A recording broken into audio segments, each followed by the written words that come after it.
Hi, everyone. Janet Robinson here.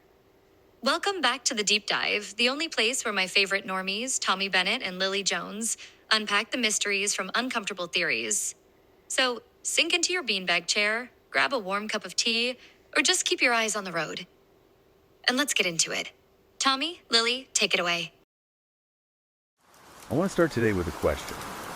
And I'm warning you right now, it's a direct, slightly uncomfortable question from the source material we're covering today. I want you to really think about this. When was the last time you were genuinely deeply bored? And just to clarify, we don't mean the, waiting in line for coffee kind of bored, where you're just slightly annoyed and checking your notifications. No, I'm talking about staring into space, absolutely nothing to do, no screens, just you and the ceiling, bored. It's a much harder question to answer than you'd think. It really is. I actually tried to answer it myself while prepping for this deep dive. And I sat there trying to scroll back through my mental calendar. And honestly, Nothing. I came up empty. I couldn't remember a single moment. And that realization, well, it was a bit jarring. It leads us directly into the stack of research we're covering today.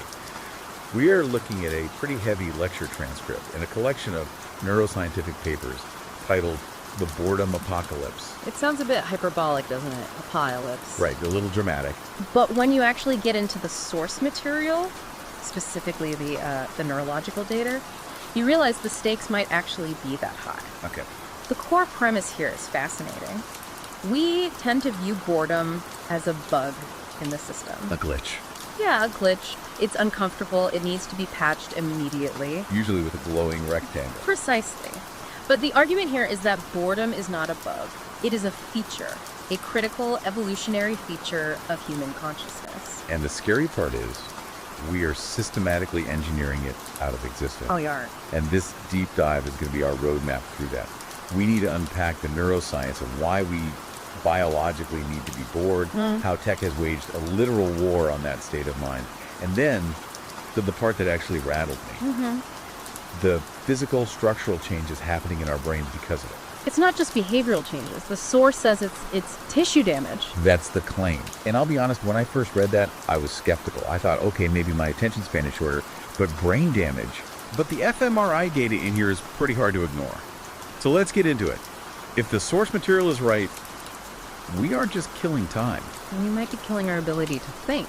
Let's start with the brain itself, because I think the common assumption is that when you're bored, your brain is just idling, like a car in neutral. Just wasting gas, doing nothing. That's the intuition. But the neuroscience tells a completely different story. Okay. The sources all highlight a specific brain mechanism. It's called the default mode network, or DMN. The DMN. Okay, so break that down for us. What is actually happening when we just zone out? So think of your brain as having two main modes. When you're focused on a task, writing an email, watching a movie, you're using the executive attention network. That's the get things done mode. Exactly. But when you start focusing, when you stare out a window and let your mind drift, your brain doesn't shut down. It switches tracks. It activates the default mode network. So this isn't a rest mode. Far from it. The DMN is incredibly active. It consumes a massive amount of energy. The source describes it almost like the night shift janitorial staff coming in after the office closes. Okay, I like that analogy. So when the executive network is in charge, the day staff, everyone is busy, specific tasks. Right. But when the DMN takes over, the bouncers at the door of your consciousness leave. And suddenly, regions of the brain that usually ignore each other start talking. Oh, interesting. The visual cortex starts mingling with the language center. The emotional brain starts coordinating with logical reasoning. So it's a networking event in your head. Exactly. And this is where autobiographical planning happens. In the DMN, you aren't processing the outside world. You are processing yourself. You're consolidating memories. You're projecting into the future. And this is key. You're engaging in moral reasoning. You're constructing your sense of self. You are. So when you're staring at the wall doing nothing, you're actually building me. Wow. And you're also generating creativity. Yes. The sources cite a really interesting study from, I think, 2013, the University of Central Lancashire. They took participants and made them do arguably the most boring task imaginable. Which was? Copying numbers out of a phone book. Oof, that sounds painful. Just mind-numbing. And then immediately after, they gave them creative exercises. And what happened? The bored group didn't just perform a little better, they significantly outperformed the control group. So the boredom was, what, fuel? Exactly. Okay. Because the brain, when it's understimulated, it hates a vacuum. So Yeah. it has to create its own stimulation. It just starts generating novel connections to keep itself occupied. That's creative incubation. That's the term. There was another study mentioned in 2014 that linked this specifically to divergent thinking. Which is basically brainstorming. It's the brainstorming muscle. Yeah. The ability to look at a brick and come up with 50 uses for it, not just build a wall. When you suppress boredom, you suppress divergent thinking. The examples in the source material really bring this home. Yeah. You have Lin-Manuel Miranda, the guy who wrote Hamilton. He didn't come up with that idea in some bustling studio or while scrolling Twitter. No, he was on vacation. He was bored out of his mind, left his phone behind, he's on a pool float, nothing to do, and his brain starts wandering, and boom, hip-hop founding fathers. It makes perfect sense. Or take Agatha Christie.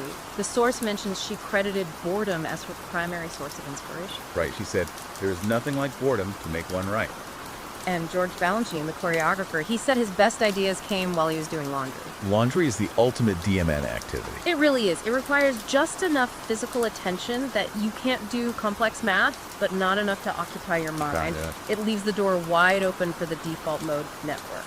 But see, that's the tragedy of where we are now. If you're doing laundry today, what are you doing? You're listening to a podcast. Exactly. Or I'm watching Netflix on a phone propped up on the dryer. And by doing that, you're blocking the incubation. You're plugging the very hole where the idea is supposed to come from. The DMN never gets to switch on. Yep. So we've established that boredom is this fertile ground for everything, creativity, self-identity. Yeah. But now we have to pivot to the reality of the last decade. The source calls this the war on boredom. It's a war of attrition. Now, hold on. War feels a little strong, doesn't it? I mean, are we really under attack, or do we just really like funny videos? That's the million-dollar question. But the source asks you to just audit your own life. You wake up, what's the first thing you do? Before my feet even hit the floor, check the phone. You're waiting for the coffee to brew. Check the phone. You're in the elevator for 3 floors. Phone. We have engineered every single micro moment of potential boredom out of existence. The stats here are, they're jarring. They really are. The average person checks their phone between 85 and 200 times a day. 200 times. 200, that's an interruption every few minutes. And 91% of people say they never leave home without it. 46% say they literally couldn't live without it. But the stat that really blew my mind was about attention span on the web. Oh, yeah. We spend, on average, less than 4 seconds on a web page. 4 seconds. That's barely enough time to even read a headline. And only 4% of web content holds our attention for more than 10 minutes. It's like we've become hummingbirds, just flitting from one thing to the next, never really landing. But we have to understand why this is happening. And the source makes it very clear. This is not an accident. It's not just that we lack willpower. This is engineered addiction. The game is rigged. Completely. Tech companies employ teams, entire departments of behavioral psychologists.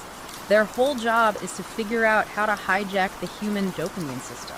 Okay, can you explain that mechanism? Because I think we throw around the word dopamine a lot without really getting it. Sure. So evolutionarily, our brains evolved to reward us for seeking new information. In prehistoric times, finding out where a predator was or where a new patch of fruit was. That was survival. That was survival. So your brain gives you a little cookie, a little hit of neurochemical pleasure. Good job, you found something new. It's a seeking system. But now, we have apps that trigger that exact same survival reward mechanism. But instead of finding food or avoiding a tiger, You're finding a TikTok video. or a Twitter argument, you're getting survival signals from totally trivial content. And your brain just eats it up. It prioritizes it over everything else. We are effectively short-circuiting our own biology. It creates what the researchers call a compulsion loop. And this leads us to the part of the deep dive that actually scared me. Because up until now, we're talking about behavior, Habits. things we do. Right. But the source material takes a sharp turn here. It says this isn't just behavioral, it's physical. This is the rewiring. And the evidence for this comes from fMRI scans. This isn't just people filling out surveys. This is looking at the actual tissue of the brain. What are they finding? They are finding structural damage. Specifically, they're seeing reduced gray matter volume in the prefrontal cortex. Okay, let's pause there. The prefrontal cortex, that's the CEO of the brain, right? That's the perfect analogy. It's the CEO. It's responsible for high-level decision-making, impulse control, focus, delayed gratification. The part of the brain that makes you an adult. Effectively, yes. And excessive smartphone use is shrinking it. It's shrinking the CEO. Yes. But it gets worse. While the prefrontal cortex is shrinking, activity in the amygdala is increasing. And the amygdala is. The amygdala is the toddler, it's the emotional processing center. It drives fear, stress, impulsive behavior. Yeah. So imagine a company where the CEO is being fired and a screaming toddler is being put in charge. That is a terrifying image. That is your brain on constant distraction. A weakening of the control center and a strengthening of the stress center. So physically, structurally, we are becoming more impulsive, less able to make decisions, and more emotionally reactive. That's what the data suggests. If you feel like you are more anxious and less patient than you were 10 years ago, it might not just be the world. It might be the physical architecture of my brain changing. And the source points out that we are doing this to ourselves as adults. But what about kids? That seems like the elephant in the room. That is the experiment. The source calls this a massive experiment with an entire generation as the test subjects. We are raising the first generation of human beings in history who have literally never experienced prolonged boredom. From the moment they can hold a tablet, the void is filled. And we don't know the results yet. We won't know for another 20 years.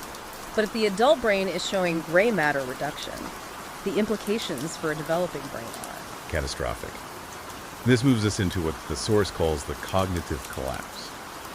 There's a specific term used here that really stuck with me, the fragility trap. It's a powerful concept. The idea is that boredom is actually a form of training. It teaches you how to tolerate discomfort. It teaches you how to just sit with your own thoughts. And if you don't get that training, Then being alone with your thoughts feels like torture. You lose the ability to self-soothe. the source actually compares it to solitary confinement, which feels, I don't know, a little extreme. It does feel extreme until you look at the reaction. Solitary confinement is considered psychologically damaging because humans crave stimulation. But we have reached a point where normal, quiet solitude, just 30 seconds of it, Triggers that same panic response. yes, in the modern mind. We panic after 30 seconds of silence. That sounds absurd, but then I think about the elevator again. If the elevator takes 45 seconds, I start patting my pockets for my phone. My heart rate actually goes up. Because we've lost the muscle memory for solitude, we have become mental junkies, as the source puts it, dependent on external distraction just to feel normal. And when you zoom out, Yeah. this isn't just about me feeling antsy in an elevator. The source argues this is an apocalypse-level event, a collective attention collapse. This is the so what on a civilization scale. If we lose the capacity for deep, sustained focus, what happens to society? We lose the ability to solve hard problems. Exactly. Think about climate change, geopolitics, scientific innovation. These aren't things you can solve in 4 seconds. They require holding complex ideas in your head for hours, days, years. And we are losing the biological capacity to hold them. The source argues we are creating a civilization too stupid to survive. Not because we lack intelligence, we have more information than ever, but because we lack the attention span to apply it. We scroll past the end of the world because it takes too long to read about. That is heavy. It is. And just when I thought it couldn't get darker, we have to talk about the point of no return, This brings us back to the children. right? Brain plasticity. The brain isn't equally changeable forever. It peaks in childhood. There are certain developmental windows where you learn language or social cues, or Sustained attention. And if you miss the window, it might be closed forever. yeah. The source suggests that if neural pathways for introspection and deep focus don't form during childhood, they might never form. You can't just download and update later. So we aren't just raising distracted kids. We might be raising a generation that is fundamentally, biologically incapable of being alone with themselves. The phrase used is psychologically complete. The fear is that we are the last generation of psychologically complete humans, and the next generation will be something else. A lobotomy by convenience. That's the phrase the source used that really chilled me. It's a slow apocalypse, not an asteroid, not a nuclear war. It's a creeping cognitive death. We are trading our higher brain functions for comfort and entertainment one swipe at a time. Okay, wow. That is a lot to process. It is, and I know it sounds alarmist. It does, but the fMRI data makes it really hard to just dismiss. So let's recap where we've been. Good idea. We started with the neuroscience. Boredom is the engine of the default mode network. Essential for creativity, moral reasoning, self-identity. But we found out that the tech industry has hacked our evolutionary survival instincts to monetize our attention. And that war is causing physical damage, shrinking our internal CEOs. And expanding our internal toddlers. Effectively making us impulsive, anxious, and incapable of deep thought, which leads to the existential threat. A society that can't focus long enough to save itself. That's a sobering picture. It really is. And usually, this is the part of the show where we try to give some actionable advice. Turn off notifications, that sort of thing. Right, the standard digital detox tips. But the source material ends on a much darker, more provocative note. It doesn't give you a list of tips. No. The conclusion from the source is basically a challenge. It says, you know what you should do. You know the answer. You should delete the apps. You should relearn boredom. But you probably won't. Ouch. Because the rewiring is already done. The addiction is established. The source essentially bets against you. That is a bleak thought. But maybe that's the kick in the pants we all need. It's the ultimate challenge. Can you prove the source wrong? Can you just sit in a room for 15 minutes without a screen? I want to leave you with a final visual from the text. It describes the void, that empty space in the mind where the good things grow. Where creativity happens, where you figure out who you are. And we have paved it over with screens. So here is our sign off for today. It's not stay curious. It's not keep learning. No. It's simply this. Try, just for a minute, to do absolutely nothing. Thanks for listening to The Deep Dive. See you next time.